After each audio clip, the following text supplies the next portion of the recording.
오늘 우리가 나눌 말씀의 주제는 종말 여호와의 날, 이러한 주제입니다.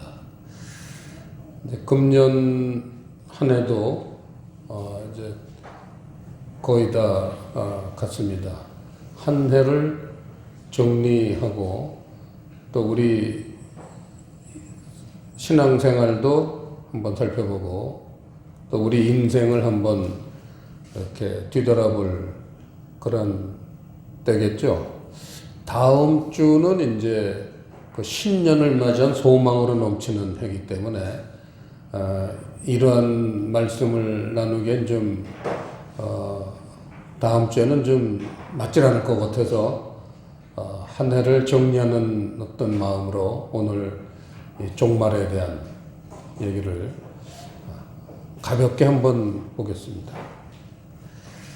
1절에 여호와의 날 이렇게 기록이 되어 있지만 이건 심판의 날이에요. 하나님은 심판의 날 얘기입니다. 지금이 스가랴서 14장이.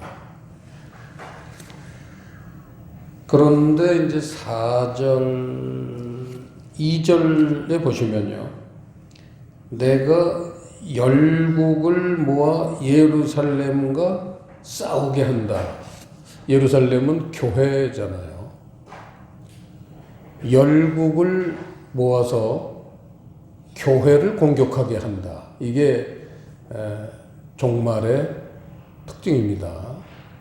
그래서 이제 이 부분은 조금 뒤로 돌리고 4절에 보시면요, 그날에 그의 발이 예루살렘 앞 곧 동편 감람산에 서실 것이요. 이렇게 주님의 재림을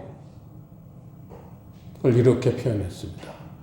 자, 오늘 우리가 그동안 주님의 재림 얘기하던 건 무슨 재림이었죠?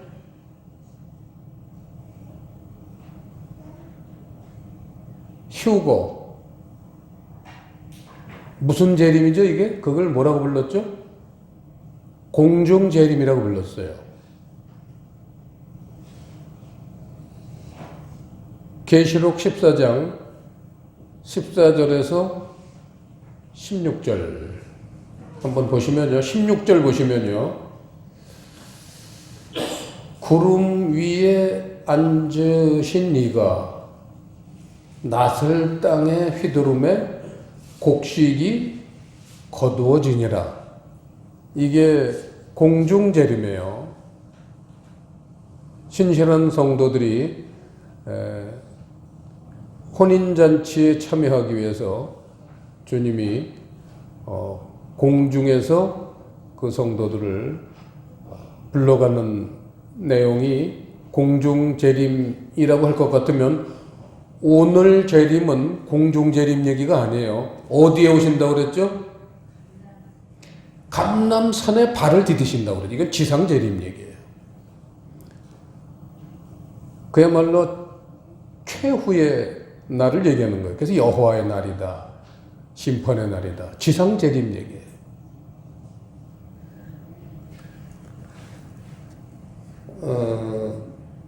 지상재림 얘기를 특징을 딱 하나를 두셨는데 감람산에 발을 디디신다. 그의 발이 예루살렘 앞 곧 동편 감람산에 서실 것이라. 이렇게 표현을 하셨습니다. 그래서 성경은 영적인 세계를 우리에게 가르치시는 책이기 때문에 감람산이라는 그 지명을 썼다고 해서 여기서 그 어떤 지명을 지금 말씀하시는 게 아니라는 거예요. 중요한 의미는. 그런데 실제로도 감람산에 재림하실 수가 있어요. 이를테면 많은 사람들이 이 다음에 천국은 어떤 오염되지 않은 어떤 새로운 위성, 하나님이 준비해 놓으셨다가 구원받는 사람을 다 글로 이주시켜서 집단 우주 여행을 시켜서 거기서 영원히 살게 할 것이다라고 대부분 그렇게 생각들을 합니다.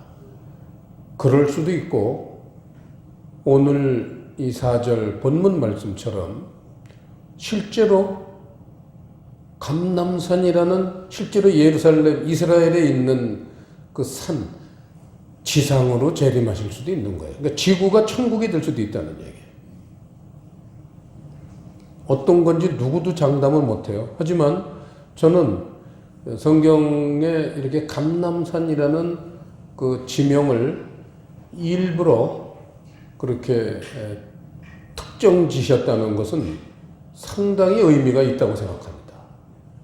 근데 실제로 뭐 지구로 오시건 또 뭐 천국이 어떤 제3 장소로 이렇게 특정을 하셨건 그건 그렇게 중요한 게 아닌 게 천국은 장소의 개념이 아니라 상태의 개념이다. 하용조 목사님이 늘 그렇게 주장하셨던 내용인데 틀림없습니다. 누가복음에서도 천국은 여기 있다 저기 있다 말을 못하리니 천국은 너희 마음속에 있느니라. 천국이라는 것은 상태의 개념이기 때문에 우리는 그냥 어떤 위성 무슨 뭐 이렇게 장소의 개념으로만 상상을 하는데 감람산으로 오신다는 거예요. 감람산이 뭐냐를 그러니까 알아야겠죠. 감람산이라는 건 감람나무가 많기 때문에 붙여진 이름이겠죠. 그래서 이제 그 감람산이라는 거는 성령님이 인도하시는 사랑의 삶의 경지, 이게 감람산이에요. 예수님은 하나님의 사랑의 세계를 온전하게 이제 펼치시기 위해서 오시는 분, 그게 종말이에요. 그래서 그러한 하나님의 계획에 뭔가 지장이 있을 것 같은 건 다 정리하시기 위해서 오시는 거예요. 그래서 오늘 그 내용이 보면 정리를 하시는 내용이기 때문에 뭐 전쟁 얘기도 있고 뭐 살벌한 부분도 있지만 그게 믿는 사람들로 볼 때는 그게 연단을 받는 기간이라고 봐야 되겠죠. 그리고 신실한 성도들은 여기에 해당되는 게 아니에요. 지상재림 전에 공중재림, 계시록 14장에서 이미 전부 휴거됐어요. 그럼 지금 여기 나오는 사람들은 교회는 뭐예요? 예루살렘이. 그때 휴거되지 못한 교회들 얘기예요. 휴거되지 못한 사람들 얘기예요. 근데 이거를 왜 우리가 중요시 여겨야 되느냐? 내가 휴거되지 못할 수도 있어요. 그래서 이런 부분들을 우리가 경각심을 가지고 말씀을 봐야지만 내 신앙이 이 다음에 휴거 사건이 일어날 때 거기에 참여하는 사람이 되게끔 경각심을 불러넣기 위해서도 있고, 또 하나 계시록 14장의 휴거를 받을 만한 그러한 믿음을 가졌음에도 불구하고 소위 여기 보시면 12절부터 19절까지 쭉 그거는 이제 이삭 줍기 구원이란 말이에요. 공중재림 때 구원받지 못한 사람들을 이제 예수님 지상재림 오셔서 그때 이삭 줍기 구원을 할 때 그러한 사역을 위해서도 일할 사람들이 필요해요. 그 사람들은 하나님이 계시록 14장에 있는 공중재림의 참여를 보류시키시고 더 일을 시키시고 더 영광스러운 그러한 자리에 앉히시기 위해서 남기십니다. 그래서 소위 계시록 16장에 나오는 아마겟돈 전쟁도 겪어야 되고 적그리스도 겪어야 되고 그런 엄청난 그 역경 속에서 자기의 신앙을 잃지 않고 정말 그 하나님의 사랑을 전할 수 있는 그런 사람들은 택함 받았다가 그때 귀하게 쓰임 받을 겁니다. 그 이유. 그래서 이제 오늘은 그 공중재림은 우리가 지난번에도 봤지만 또 말이 나왔으니까 그럼 공중재림에 참여하는 사람이 누구냐? 그거는 짚고 넘어가야겠죠. 말이 나온 김에 누가 공중재림에 참여합니까? 자, 교회 다니는 사람, 믿음 가진 사람 중에서도 어떠한 믿음을 가진 사람이 공중재림에 참여할 거냐? 딱 성경에 한 군데 지정을 했는데 정확하게 그게 계시록 14장 1절이에요. 아주 간단합니다. 찾아보세요. 계시록 14장 1절. 휴거 받는 사람들 얘기해요. 영광스러운 휴거에 참여하는 사람.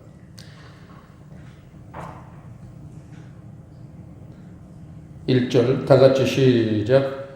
또 내가 보니 보라 어린 양이 시온산에 섰고 그와 함께 14만 4천이 섰는데 그 이마에 어린 양의 이름과 그 아버지의 이름을 쓴 것이 있도다. 자, 예수님이 지상재림 때는 감람산에 서셨는데 공중재림 때는 시온산에 섰다 그러셨어요. 실제로 시온산을 오신 건 아니죠. 시온산이라는 상징적인 걸 얘기하니까 시온산이라는 거는 그 예루살렘 그 성 시가지 안에 그 남서쪽에 마가의 다락방 바로 앞에 있는 그런 조그만 동산이에요. 시온산인데 그 밑으로 내려가면 이제 다윗성이 있고 그렇죠. 그 시온산이라는 거는 진리의 말씀의 동산을 시온산이라고 부르는 거예요. 그래서 틀림없이 계시록 11장에서 그 구원을 할 사람들은 예수님이 시온산에 서셨다. 그거 갖고 벌써 사람들로 하여금 깨우치시는 거죠. 시온산에 있어야 된다. 어떤 말씀보다도 시온산의 말씀에 있어야 된다. 이 산도 아니고 저 산도 아니고 신의 산도 아니고 백두산도 아니에요. 시온산에 오십니다. 그거를 풀어 쓰신 게 뭐라고 했냐면은 14만 4천인데 그 14만 4천의 택함을 받은 사람들은 누구냐? 이마에 어린 양의 이름이 있고 아버지의 이름을 쓴 것이 있다. 그래서 이제 그 이마에 어린 양의 이름과 아버지의 이름 이 두 가지가 휴거를 받는 대상들입니다. 전에 한번 짚어봤던 거죠. 이건 잊으면 안 되는 거예요. 이를테면 구원받을 사람, 구원을 애타게 기다리는 사람, 이 다음에 공중재림 때 나팔 불 때에 내가 휴거돼서 주님 앞으로 나가기를 원하는 사람이라면 이걸 잃어버릴 수는 없잖아요. 그렇잖아요. 이게 계시록 13장에서 말하는 그 666 그 이마와 손에 무슨 짐승의 표를 하고 대치되는 거예요. 그거 받으면 안 되고 이 표 받아야 된다 그거예요. 이마라고 그랬잖아요. 그 이마에다가 표를 받는 거예요. 하나님한테. 그 이마라는 거는 마음을 의미하는 거예요. 그 짐승에 표 받는 것도 무슨 뭐 마음으로 받는 거예요. 마음으로 뭐를 내가 모시겠다고 결정하는 거, 그걸 이마라고 이제 표현을 한 거예요. 그래서 그 어린 양의 이름은 말씀이니까 어린 양의 이름이라는 거는 진리의 말씀이고 아버지의 이름은 성령이에요. 그래서 진리와 성령. 요한복음 4장 사마리아 여인과 우물가에서 예수님이 대화하실 때 그때 주제가 예배는 어떻게 드리느냐? 진리와 성령으로 예배를 드려야 된다. 하나님은 이렇게 예배를 드리는 자를 찾으시느니라. 그게 찾으시는 거예요. 휴고시키려고 찾으시는 거예요. 사마리아 여인에게 주신 말씀, 그게 여기서는 그렇게 조금 어려운 말로 상징적으로 표현이 되어 있지만 내용은 같은 말입니다. 그래서 이러한 공중재림을 거친 다음에 이제 지상재림 때 2절에 보시면 열국을 불러 모신다고 그랬어요. 오늘 이거를 우리가 지난번에 한번 얘기했지만 지금 때가 아주 가까우니까 이 말씀을 리마인드해. 세상이 어떻게 돌아가느냐? 세상 꼬라지가 어떻게 돌아가느냐? 세상을 살피면요, 종말의 시계가 얼마나 가까이 왔는지를 알 수 있어야 돼요. 그게 영적으로 깨어있는 사람의 특징이에요. 그래서 열국을 불러 모신다. 이걸 잠깐 보려고 그래요. 지난번에 봤던 거예요. 열국을 불러 모신다고 할 땐 에스겔서 38장을 봐야 됩니다. 보세요. 에스겔서 38장. 아마겟돈 전쟁을 위해서 하나님이 연합군, 악한 연합군을 지금 예비해 놓으신 겁니다. 1절에 보시면요, 여호와의 말씀이 내게 임하여 가라사대 인자야 너는 마곡 땅에 있는 곧 로스와 메섹과 두발 왕에게로 얼굴을 향하고 그를 쳐서 예언하여 이르기를 주 여호와의 말씀에 로스와 메섹과 두발 왕 고가 내가 너를 대적하여 너를 돌이켜 갈고리로 네 아가리를 꿰고 너와 말과 기병 곧 내 온 군대를 끌어내되 완전한 갑옷을 입고 큰 방패와 작은 방패를 가지며 칼을 잡은 큰 무리와 그들과 함께 한 바 방패와 투구를 갖춘 바사와 구스와 붓과 고멜과 그 모든 때와 극한 북방의 도갈마 족속과 그 모든 때 곧 많은 백성의 무리를 너와 함께 끌어내리라. 이게 아까 스가랴서 14장 2절에서 말씀하시는 열국을 모아서 예루살렘 교회를 공격하는 소위 아마겟돈 전쟁에 출정을 할 악한 쪽의 연합군들 이름을 나열해 놓으셨어요. 정확하게 기록을 해 놓으셨어요. 쭉 보면 나오지만 곡과 마곡이라는 거는 옛 러시아, 옛 소련의 어떤 산악지대의 산맥들 이름이에요. 그러니까 이 종말 때 하나님의 교회들을 대적할 대장은 공산국가라는 거예요. 러시아예요. 거기서 로스와 메섹과 두발왕이라고 그러는데 로스는 성경 지리학자들이 오랜 동안 연구를 해서 알아냈죠. 로스는 옛날 러시아에 대한 옛날 이름이에요. 우리 서울도 옛날에는 한양으로 불렀고 그랬잖아요. 개성은 송악으로 불렀고 또 그 훨씬 전에 보면 또 다른 이름으로 불렀을 수도 있고 그렇잖아요. 고조선 때부터 쭉 훑어 올라가면 여러 번 이름이 바뀌었습니다.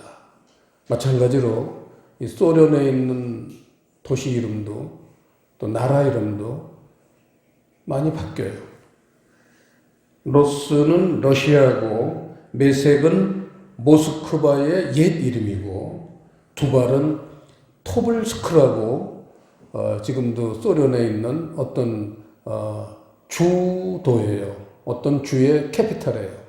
그러니까 세 개는 다 소련이에요. 러시아예요. 그 러시아가 앞장을 서서 이제 연합군도를 불러왔는데 쭉 보면은 5절에 보시면 바사는 페르시아잖아요. 지금으로 보면 이란이에요. 그 다음에 구스는 에티오피아고 붓은 리비아예요. 고멜은 우크라이나예요. 우크라이나의 옛 이름이래요. 그 우크라이나가 지금 소련하고는 독립이 됐지만 이제 옛날에 소련에 속했던 나라죠.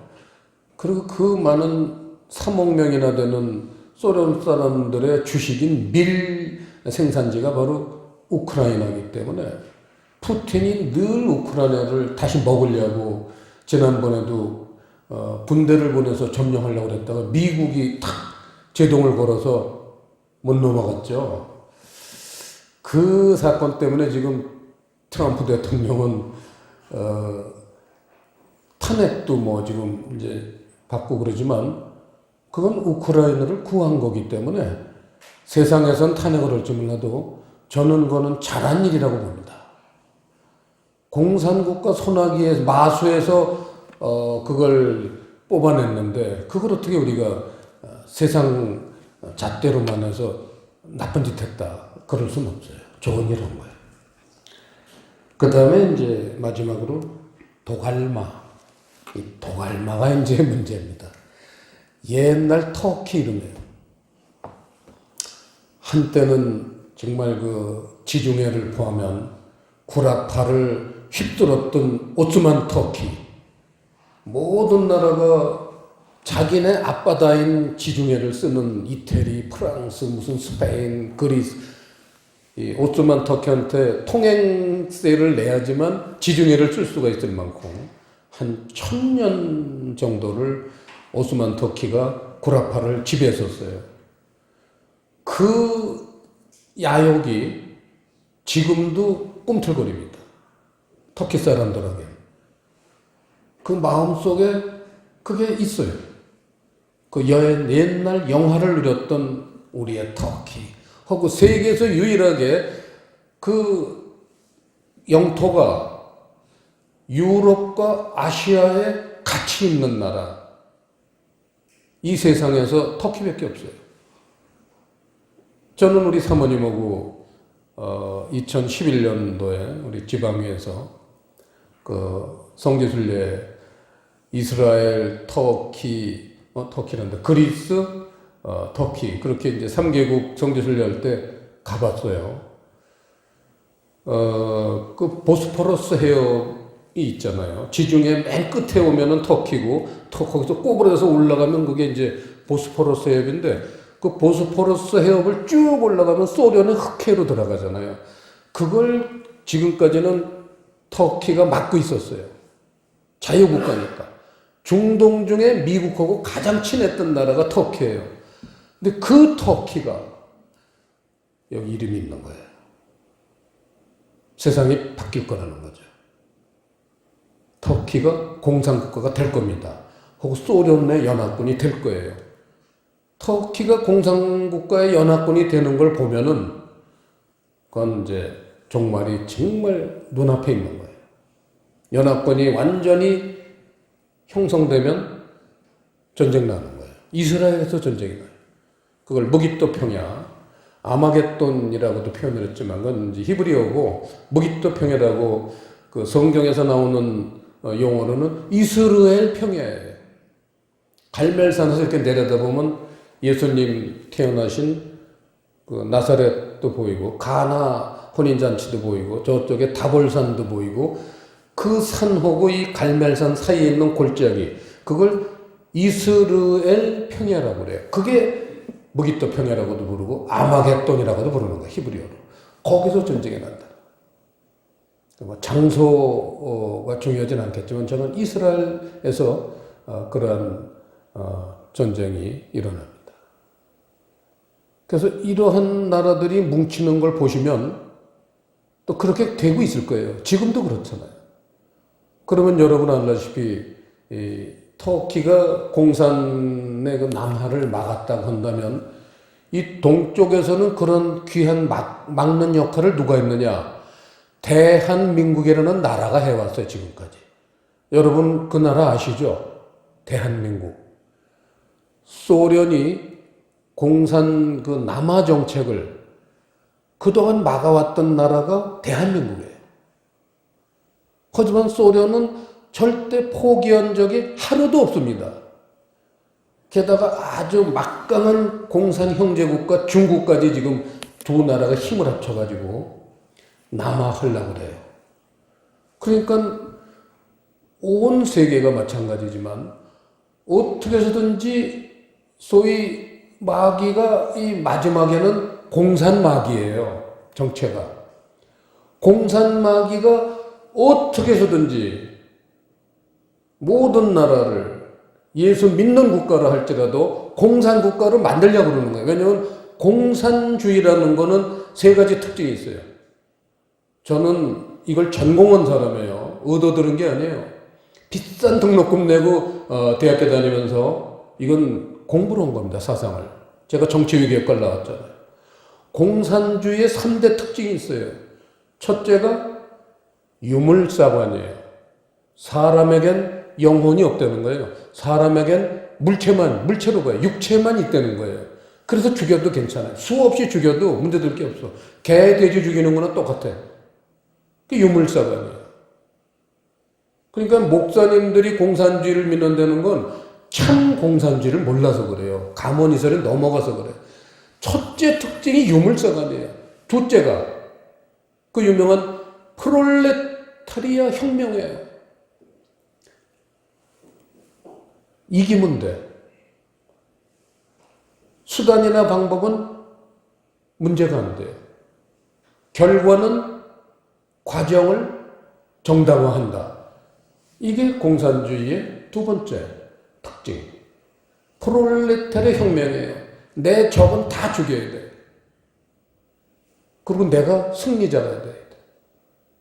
그래서 공산주의의 그 역사를 보면 끊임없이 일어나는 게 속청이에요. 그러니까 공산주의를 좋아하는 사람들이 정치를 하면 전부 정적은 제거해요. 다 이 털어가지고 먼지 안 날 사람이 없다고 그랬잖아요. 별의별 걸 다 털어서 다 감옥 보이고 죽여요.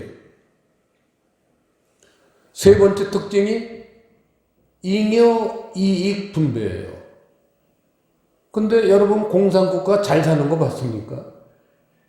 잉여 이익을 분배한다. 그게 무슨 얘기냐면 자본주의 국가의 가장 약점이 뭐냐?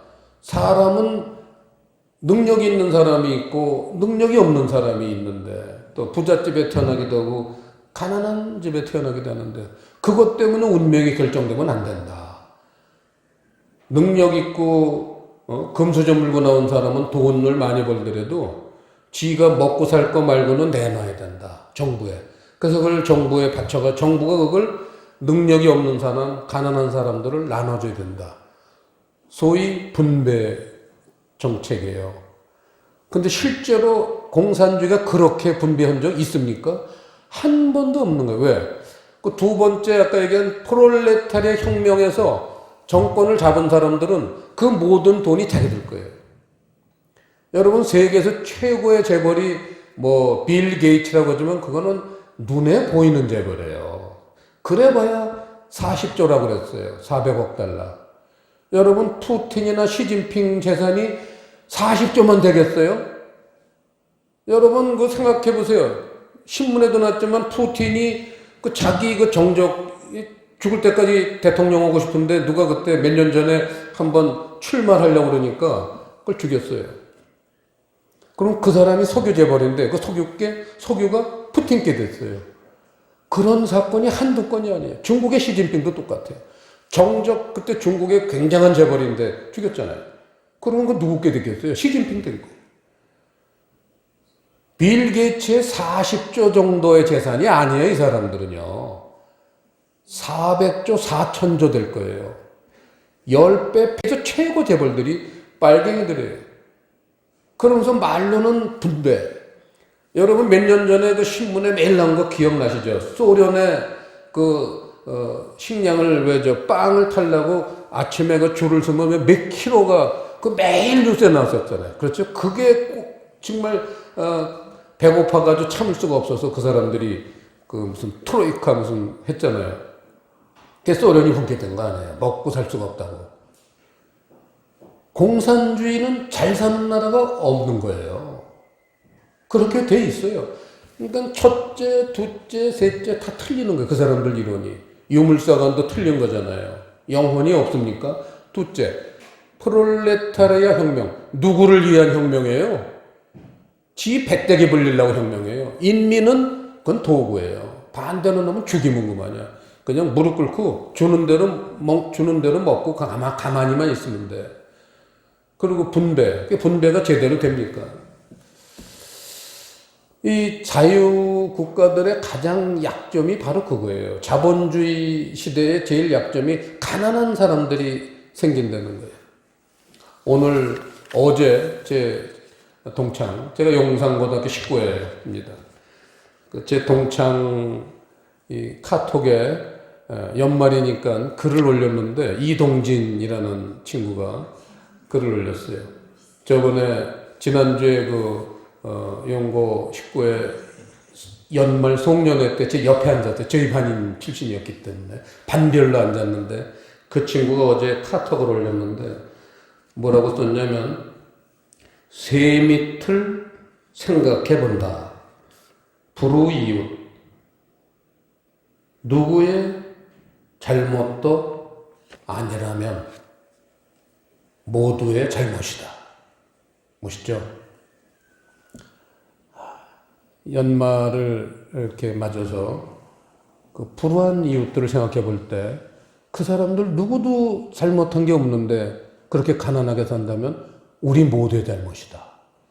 멋있잖아요. 아주 기독교 정신이 그 속에 배 있는 것 같아서 잠깐 제 옆에 한 2시간 앉아 있었는데 그런 글을 올렸어요. 아주 감사하고 그렇습니다.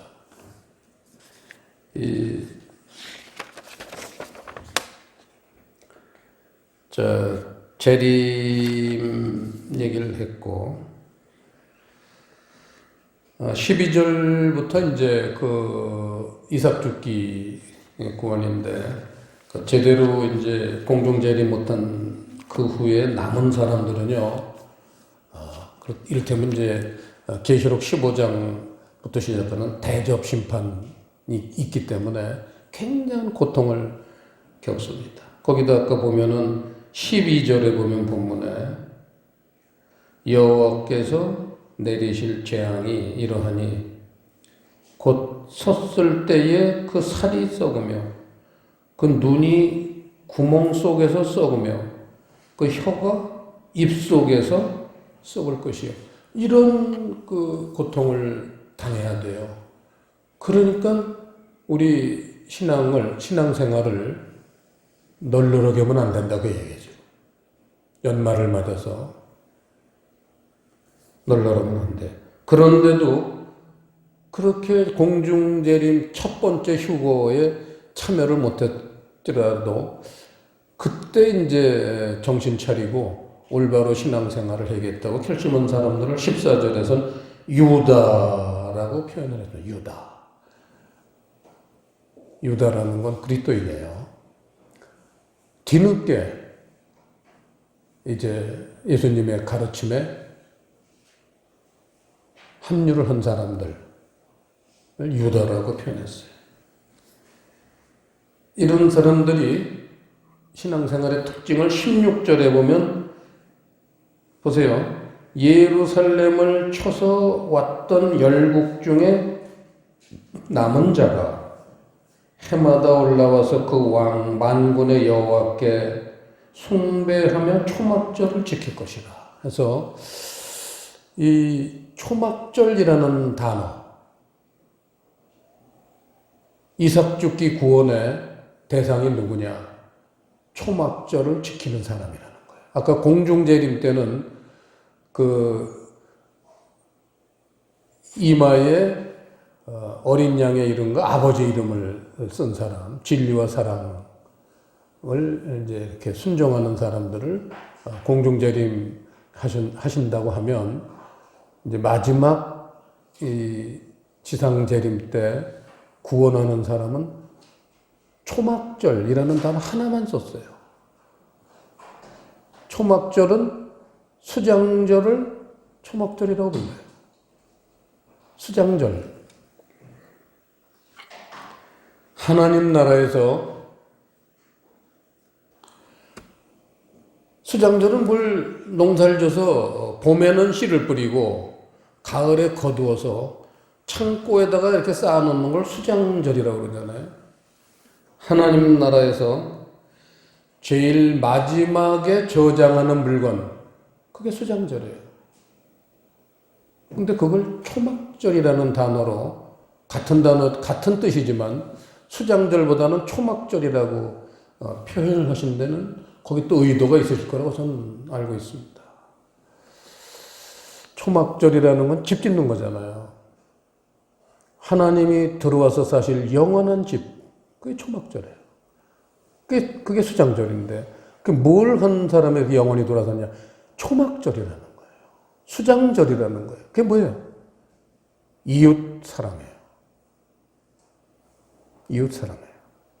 이게 기독교의 최종 목표입니다. 이웃 사랑. 내 삶의 원칙이, 내 삶의 목표가 아직도 이웃 사랑, 여기에 정확하게 초점이 맞춰져 있지 않다면 지금부터라도 초점 맞추기 작업에 들어가야 합니다. 그래야지 공중재림이나 지상재림 둘 중에 하나는 걸려들어야 될 거 아니에요? 오늘날 교회들이 그리스도인들을 많이 교육을 시키지만 이런 이웃사랑에 마지막으로 초점을 맞춰야 된다는 이 중요성에 대해서는 많이 약하고 있습니다. 약해 있습니다. 그러니까 우리나라도 다른 나라도 마찬가지로 공산화의 유혹을 굉장히 받을 거예요. 마지막 때는. 왜냐하면 계시록 17장에 보면요.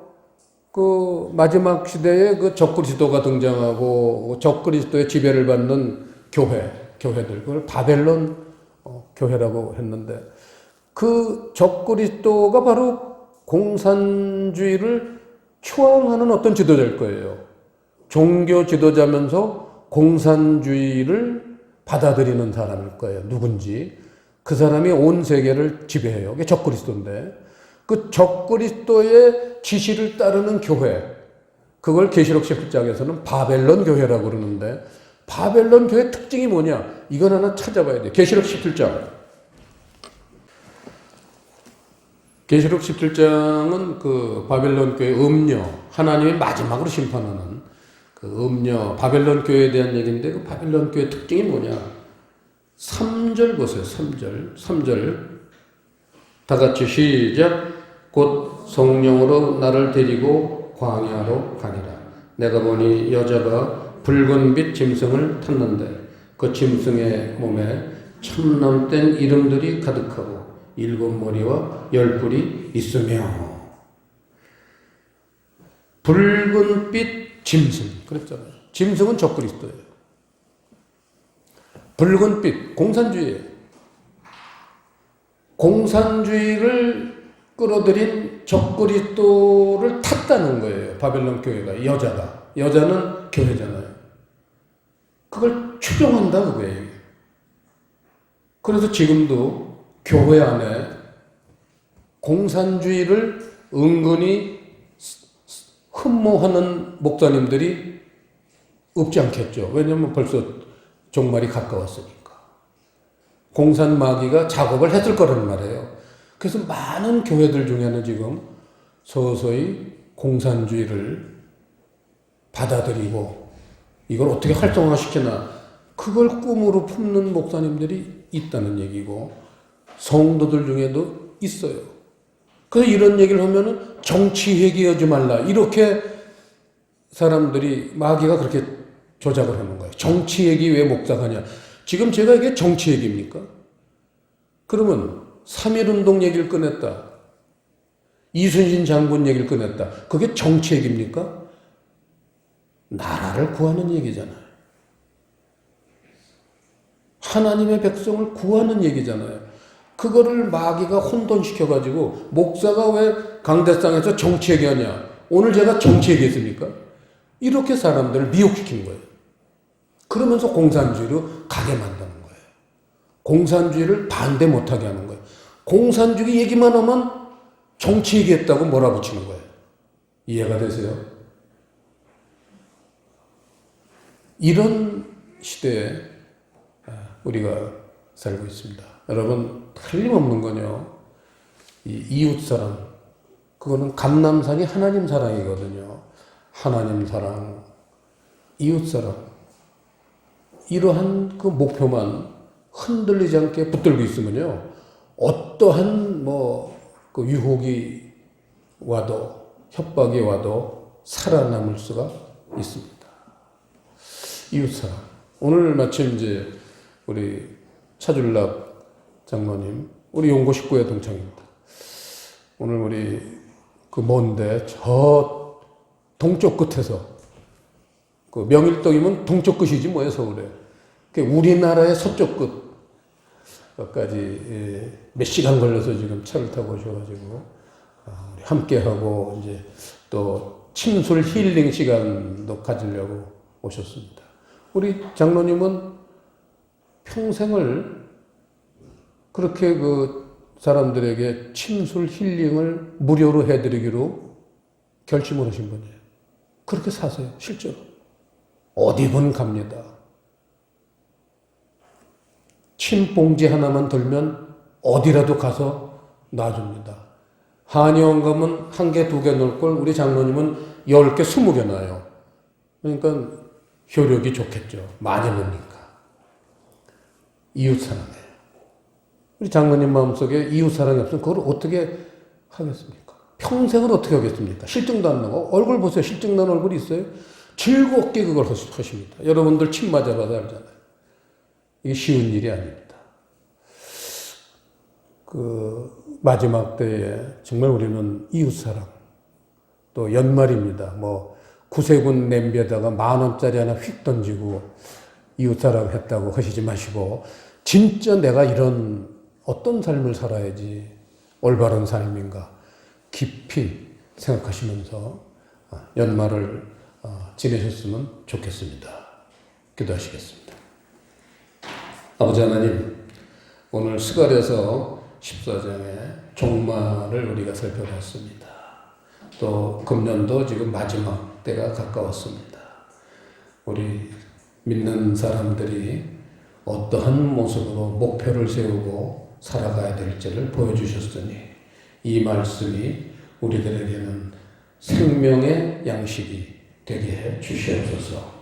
예수님 이름으로 기도드리옵나이다. 아멘.